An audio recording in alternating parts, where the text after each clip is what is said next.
Bonjour. Bonjour, bonsoir. Alors vous l'attendez ma réaction là, parce que c'est vrai que là ça bouge en ce moment. Il y a un vent contraire les gars, faut tenir là-bas. Alors tout d'abord merci évidemment, merci de votre soutien. Je vous rappelle que l'ANATAX, cette taxe qui permet à chacun de chanter Chouananas. Vous êtes nombreux à m'envoyer des courriers. Diodo, t'as été condamné à 28 000 €, puis là 20 000 encore de plus. Donc les gens me donnent, effectivement participent à ces frais de cette taxe, la taxe Chouananas. Donc est à atteindre les 40 000 €. Très bien, je devais 28, mais j'ai été recondamné depuis à 20 000 encore, ça fait 48 000. Donc continuez à donner, en toute façon, vous savez, c'est pas de l'argent perdu. Croyez-moi que jusqu'au bout, on va leur foutre dans le cœur. C'est formidable, l'élan de générosité qui se fait autour de ce projet. L'ANATAX vous permet de chanter Chouananas dans votre voiture, partout, chez vous. Endormez bien vos enfants. Chouananas, Chouananas, et l'enfant s'endort, Pareil en voiture, pour éviter de dormir, chaud, ananas, ça a des vertus thérapeutiques. Par exemple, chaud ananas peut guérir les problèmes de ventre. J'ai des gens qui m'ont appelé, Diodo, j'avais mal au ventre, j'ai chanté chaud ananas et c'est parti. Oui, je confirme. Pareil pour la migraine. Des gens m'ont dit aussi, j'ai retrouvé ma virilité en chantant chaud ananas. J'ai dit, c'est pas étonnant. Ça ne m'étonne pas. Parce que ça agit, Chouananas, sur la molécule N9. C'est une petite molécule qui est dans le bas cervelas. Et Chouananas, il y a une vibration qui fait qu'elle bouge. Et ça l'énerve, ça excite. C'est très bon. Les médecins vous le diront. Chanter Chouananas, c'est gagner beaucoup en respiration. Et plus vous m'aidez, évidemment, et plus on met le système en difficulté. Condamne-le, maintenant, parce que le peuple de France va lui donner l'argent. Comment on fait ?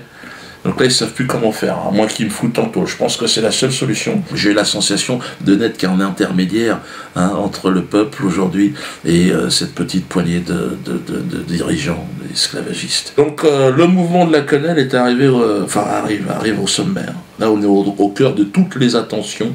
Télé, radio, presse, médias, tout. La quenelle. Ça n'est pas un geste d'extrême droite, c'est un geste propre à la mouvance Dieudonné qui fédère des gens provenant de tous les horizons politiques. זו הופעה של פרובוקטור ואנטישמי די ידוע, קומיקאי הצרפתי דיודונה, כמו בגרמניה הנאצית, רק הפוך, במקום למעלה, היד מצביעה למטה, אבל בצורה זהה. תנועה נקראת קונל, שילוב של מועל יד ואצבע משולשת. Ce sont des réactions ici et là, voyez-vous, qui sont étonnantes. Jusqu'au sommet de l'État, François Hollande, convoqué par le président du CRIF. Ce sont les Juifs qui se sont organisés eux-mêmes, qui ont choisi leurs représentants, et ce qui explique sans doute la liberté qui a toujours été la vôtre, encore aujourd'hui, Monsieur le Président, car quand vous avez des choses à dire, vous les dites. Et vous les dites librement, franchement, sincèrement, bruyamment. Et nous vous écoutons. Il semblerait, bon, moi je ne sais pas si c'est vrai ou si c'est faux, mais qui t'ont baissé le froc et qui t'a donné la fessée devant les journalistes. Toi, François, merde. Tu peux quand même dire non, enfin, ou tout du moins pas à l'abri des regards. Tu peux regarder un petit peu de dignité. Tout ça parce que Kuckerman, le président du CRIF, t'a convoqué. T'as convoqué, t'aurais pu dire, attends, laisse-moi, l'autre, François, t'y vas, toi. Puis alors, tu rampes sur le sol, il te dit, eh oh, François, mets-toi à genoux quand même, il y a des caméras. C'est le président du CRIF, le mec, c'est lui qui décide qui sera président d'ailleurs. On le voit avec c'est-à-dire chaque année, il fait un repas, le repas du CRIF, ils appellent ça. Qui est toujours un grand moment où l'opposition rêve d'être à la table centrale. Et où la majorité sait que c'est forcément pour un temps précaire, alors que vous êtes permanent dans l'institution. Et à la fin du repas, il y a une galette. Et qui est la fève? C'est toi, François? Balance la couronne. Alors merde, elle est trop grande. Oui, parce que le problème, ils n'avaient pas fait la taille de François. Parce que là, il est dans la merde, François. Parce que c'est votre président, mais il ne représente plus que dalle. 15% des Français, apparemment. Et encore, je crois que les chiffres sont gonflés. Je crois que François, tu ne représentes plus que dalle. Ah, on est dans la merde là. Alors c'est vrai que dans les dernières vidéos, il y avait cette petite chanson qui est en train de revenir un peu partout. François, la sens-tu qui se glisse dans ton cul? Que dalle. Alors apparemment il la sent François. Là je crois que si tu la sens pas, c'est que tu as perdu tout sens commun. Il faut que tu te fasses opérer. Et puis alors il s'en prend à moi, François, putain, François, t'en prends pas à moi, enfant. Nouvel Obs, Hollande peut-il en finir avec Dieudonné? Nous agissons, gouvernement de Jean-Marc Ayrault, pour que sur tout ce qui est Internet, on en a parlé souvent, nous puissions là encore éviter la tranquillité de l'anonymat qui permet de dire des choses innommables sans être retrouvé. Et là aussi, j'ai demandé au gouvernement d'y veiller tout particulièrement. Et aussi de lutter contre le sarcasme, ou ceux qui se prétendent humoristes et qui ne sont que des antisémites patentés que nous devons également combattre. Fonfon. Hé, la ficelle, le filochard. Qu'est-ce que tu fous, là? Ouais, Fonfon, là, tu déconnes. Faut pas tous les écouter, François, parce que Kuckerman, il dit des bêtises. C'est le geste inverse du salut nazi. Les jeunes ne sont pas conscients du fait que ce qu'ils font est très proche du salut nazi, c'est juste l'inverse. Très proche du salut nazi, c'est juste l'inverse, c'est juste l'inverse, c'est juste l'inverse, l'inverse. Je vais vous inviter à regarder une photo, qui n'est pas très agréable à regarder d'ailleurs, Dieudonné Balambala, puisque c'est ainsi qu'il se nomme, qui fait ce qu'on appelle la quenelle. Il est tellement facile de dire non, c'est pas antisémite, Oui. que je doute qu'on arrive à un résultat sur ce terrain-là. Dieudonné est devenu un professionnel de l'antisémitisme. Il utilise sa réputation d'humoriste pour fabriquer de l'antisémitisme et le propager. Et c'est très inquiétant. C'est juste l'inverse. Moi, je vais l'attaquer de toute façon. Je l'attaque en justice. Alors oui, d'ailleurs, il faut que je vous explique. Il y a eu un dépôt de plainte avec constitution de partie civile contre monsieur Jakubowicz. Hein, donc la plainte, elle est là. Elle a été déposée par maître Stéphano et maître Mirabeau, mes avocats. Deux courageux avocats. Donc contre Jakubowicz, contre X, contre tous ceux qui... enfin, a priori, c'est la LICRA et Jakubowicz, hein, qui ont défini la quenelle comme un salut nazi inversé. Ça vient de son imagination à Jakubowicz. Hein. Donc il va falloir qu'il réponde devant les juges. Donc il est mis en examen. Et personne n'en parle. Pourtant, ils ont fait une dépêche à AFP. Hein. Donc, ils ont envoyé, comme ça se fait couramment, maître Mirabeau et Stéphano, alors qu'on parle de la quenelle un peu partout, ils ont envoyé leur dépêche à AFP. Et donc, ils expliquent pourquoi on porte plainte. Mais là, non. L'AFP, ils ont dit, oh là là, qu'est-ce que c'est que ça? Non, non, mais nous, voilà. Faut que je joue directement avec Jérusalem, apparemment. Donc là, pour ça que ça va être assez intéressant. Hein. Parce que dans un sens, ils relaient tout et n'importe quoi, et dans l'autre sens, ils ne veulent pas en parler. Alors bon, évidemment, dans cette réponse à l'AFP, enfin dans cette dépêche, il précise qu'est-ce que le geste de la quenelle. Sur un plan juridique, c'est quoi? C'est un bras d'honneur détendu. Bon. Alors, la définition de la quenelle, si je devais en donner une, parce que tout le monde l'attend, Dieudo, vas-y, donne une définition. Alors, d'accord, c'est marrant, ça fait déjà à peu près 10 ans que j'en fais des quenelles. Mais je crois que la meilleure définition nous vient de Romain. Romain, je le cite à chaque fois, c'est l'ange de la quenelle, celui qui a donné à la quenelle cette aura à la fois mystique, à la fois courageuse et de plein de panache. Romain, c'est une histoire incroyable. Moi, je vais vous la raconter encore une fois. Romain, c'est ce jeune homme de 17 ans qui nous a quittés il y a 1 an maintenant, précisément. Alors c'est une histoire incroyable. 1 an avant notre rencontre, Romain avait été approché par l'association Make-A-Wish. Bon, vous excusez mon anglais, mais on n'est pas là pour donner des cours d'anglais. Fais un vœu, quoi. Alors c'est une ONG américaine reconnue par les Nations Unies. Donc, déjà j'ai envie de dire, méfie-toi. Mais bon, tu sais, quand tu es dans le malheur, que tu as un enfant qui a le cancer, tu les laisses faire. Donc, l'association Make-A-Wish est censée réaliser le vœu d'enfants de 3 à 17 ans atteints d'une infection très grave. Et Romain avait un cancer généralisé en phase terminale. Donc, autant dire, Caridas qui dit mieux. Enfin, je veux dire, toi, mec. Alors, l'association Make-A-Wish a pointé le bout de son blaire à l'hôpital. Ils sont rentrés dans la chambre d'hôpital. Bonjour Romain, ça va? Ah ben non, ça va pas, Romain. Tu es malade. Tu as vu maman comment elle pleure quand elle te regarde? Est-ce que tu vas mourir, Romain? Mais c'est pas grave. Elle a fait Make-A-Wish, c'est là. Je vais te permettre de réaliser un vœu, rencontrer la personnalité de tes rêves.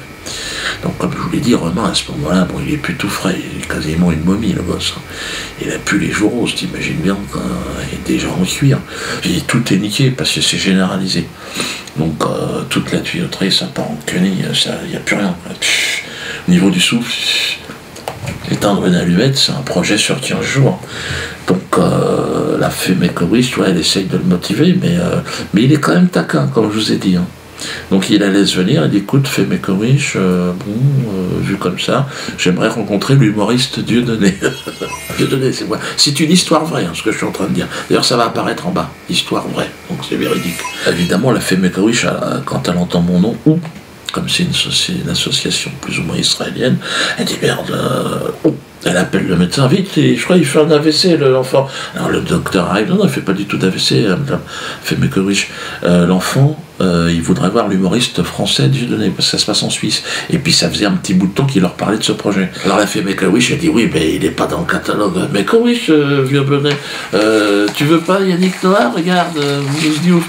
Alors tu dis non, tu m'emmerdes avec ton Mousse Diouf, je veux voir Dieudonné. Et donc là, bon, elle est devenue verte.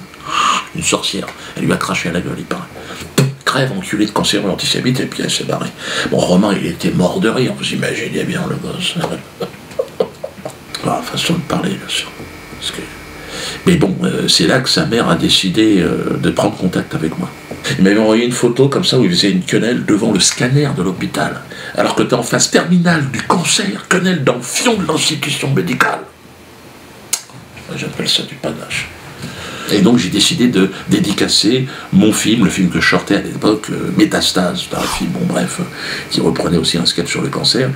Et donc j'invite Romain à l'avant-première. Je pensais pas qu'il allait pouvoir venir, il est venu, il est sorti de l'hôpital, il est venu avec sa mère. Donc voilà, je présente le film, hein, et puis je dis voilà, je le dédicace à Romain. Et là il s'est levé. Putain, 9 kg 77, putain. Avec ses deux petits poils irradiés sur le caillou. Ça a mis une ambiance dans la salle. C'est les gens étaient là, qu'est-ce qui se passe? Mais j'étais gêné, t'imagines. Ils étaient censés venir voir un film comique, pas assister à un décès, t'imagines bien quoi. Puis en plus, il était en phase finale, terminale, ce qu'ils appellent. Les médecins, ils se lâchent au niveau de la chimio, ils savent pas ce qu'ils font. Alors ils te balancent de tout, quoi. Toi, huile de vidange, Schweppes. Tiens, elle est où la maillot de Smiley? Ben là, mets ça dans les tuyaux. Alors le gosse, il était fluorescent quand il est monté sur scène. Moi j'étais là, qu'est-ce qui se passe? Je suis pas formé, moi. S'il avait fait un malaise et tout, tu vois, en voulant bien faire, j'aurais tout pété. Essaye de faire un massage cardiaque à une biscotte. Vas-y, vomis devant ton écran. J'ai pris une claque. J'ai compris où on en était. 25 ans de métier sur scène, donc j'ai l'habitude. Quenelle sur quenelle, j'ai rien vu. Il a commencé, il est arrivé, il a dit j'ai fait ça va? Il m'a dit quenelle, Diodo, quenelle. Parce que il était au pied du mur, le mur qui sépare le monde des vivants du monde des morts, tu vois. Et puis nous on était derrière, qu'est-ce que tu fais Romain? Quenelle. N'ayez pas peur les gars, n'ayez plus peur. Quenelle dans le fion de la peur, hein. Et c'est ça qu'il a laissé et qu'il laissera encore pour un petit bout de temps. C'est Romain qui a donné ses lettres de noblesse à la quenelle, hein. Geste de panache, de courage et de foi en même temps, à la fois révolutionnaire et mystique. On s'est libéré dans nos têtes, donc ça on ne peut pas revenir en arrière. La quenelle est en train de bouleverser cette société. Et je dois dire qu'il faut se rapprocher au maximum de ce que Romain nous a laissé, c'est-à-dire le courage, et de ne plus avoir peur. Il ne faut plus avoir peur, on avance. Alors évidemment, le maître esclavagiste, le maître banquier, c'est lui qui dirige tout dans nos vies. Le maître banquier. C'est lui qui te réveille le matin, avec le réveil. Allez, il faut aller bosser. Oh, non, je veux pas. Mais t'es obligé, il faut rembourser le crédit, connard. Donc vas-y, allez, va bosser. Non, je veux pas bosser. T'as loupé le métro. Ah ben voilà, marche, connard. Et alors t'arrives au boulot, allez, bosse. Tu veux manger? Non, bosse d'abord, bosse. T'as fini? T'es fatigué? Allez, rentre chez toi. Allez, vas-y, allume ta télé, baisse ta femme, mange. Consomme. Et si tu veux pas, t'es un mauvais esclave. Et le maître esclavagiste, il est même capable de dire raciste. T'es un raciste. Bien sûr, pourquoi pas. Raciste, il y en a partout. Donc les gars, un mauvais esclave devient très vite un raciste. Donc c'est ça que j'ai remarqué. Donc rendez-vous à 18h au théâtre de la Main-d'Or. Donc on va glisser des quenelles, Quenelle, glisse. On a des musiciens qui viennent maintenant, oui, des quenelleurs musiciens, tous à visage découvert ou visage masqué, vous faites ce que vous voulez. Hein. Mais sachez que la victoire est là, elle est à une portée de main maintenant. Continuons et puis glissons des quenelles. N'hésitez pas aussi à les mettre sur vos Facebook, mettez des quenelles partout. Qu'ils soient noyés de quenelles. Le maître esclavagiste, il est en panique, vous le voyez. Hein. Et donc ils veulent nous terroriser. Hein. Et de manière complètement illégale. Vous vous souvenez du discours de Valls, hein. Écoutez-le. Mes chers amis, ces tristes voix qui se déchaînent, qui transpirent la haine, et notamment sur les réseaux sociaux, nous devons les combattre. Et je l'ai déjà dit à de nombreuses reprises, à La Rochelle, où il y a encore quelques jours, à l'occasion d'un beau colloque où nous étions avec Christiane. Je pense aux propos de ce Dieudonné qui ne fait plus rire personne depuis bien longtemps. Crache à la gueule en permanence, ce mec. Ouais, je serai l'ennemi de la République, mais réveille-toi, putain. L'ennemi de la République, mais c'est le chômage, c'est le travail, c'est la santé, c'est la sécurité, c'est pas l'humour. Enfin, t'es malade ou quoi? Vous êtes fous, les mecs. Alors là, il y a eu un piratage de mon site. Ils ont donné en pâture le nom de gens qui venaient faire des quenelles sur le site. Alors là, par contre, il n'y a pas de problème. Le mec, les pirates, ils ont le micro, on leur tend. Alors, merci, quasiment merci. J'ai voulu, premièrement, démasquer les queneliers en diffusant leur nom, prénom, adresse, profession, adresse email. Et deuxièmement, j'ai voulu nuire à Dieudonné financièrement, étant donné qu'il vit en grande partie grâce à son site, grâce à Internet. Je pense que d'avoir diffusé sa base de données, forcément, ça lui ralentit ses ventes, en fait. Les esclavagistes veulent nous faire peur. Donc c'est ce qu'ils ont toujours fait dans les champs de Cannes. Regardez, méchant! Ils fouettaient devant les autres, là, pour que les autres se calment. Le méchant, c'est celui qui exploite le peuple. C'est pas l'inverse. Là, on nous dit, la quenelle, vous êtes méchant. Non. C'est comme si un esclavagiste était dans un champ, comme ça, et c'est raciste. Non, t'as pas compris. C'est pas comme ça que ça marche. Si votre nom a été injustement mis en avant, enfin, sans qu'on vous demande, suite à ce piratage, on s'est servi de votre identité, on l'a mis en public comme ça, avec une photo de quenelle ou je sais pas quoi, et que vous voulez vous plaindre, vous avez été menacé, parce qu'ils menacent aussi. Donc n'hésitez pas à porter plainte. Hein. Nous avons donc mené dans ce sens, nous avons constitué une association, l'association des justes. Il me semble que le nom est parfaitement justifié. Car s'il y a eu des justes en France, ce sont des maîtres quenelliers. Il ne peut en être autrement. Nous avons 2 avocats qui vont s'occuper personnellement de cette affaire. Maître Isabelle Coutempère et Maître Albéric de Gaillardon. Alors je leur ai dit, attention, vous allez avoir des pressions. Ils ont dit, on n'en a rien à foutre.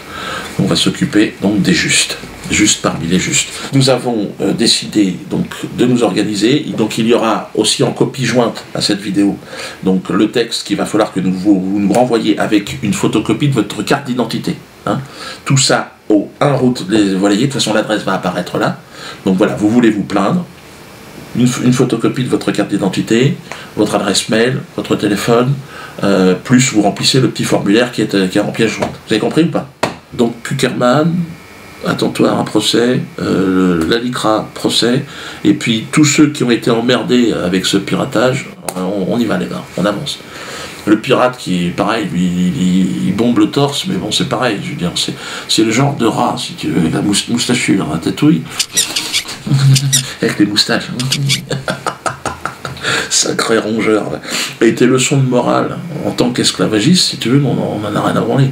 On te pisse à l'arrêt, toi. Parce qu'il faut que tu comprennes bien ce qui se passe. Déjà, si t'imagines quand on parle à Valls et à tous tes maîtres, tes machins, et à Kuckerman et à machin, donc t'imagines ce qu'on pense de toi. C'est pas un capot qui va nous faire revenir en arrière.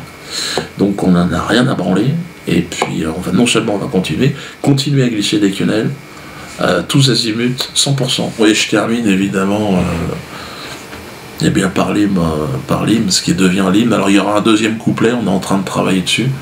Donc François, la sens-tu qui se glisse dans ton cul, la quenelle.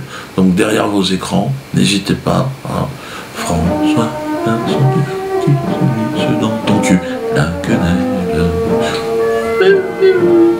François, la sens-tu qui se glisse dans ton cul, la quenelle.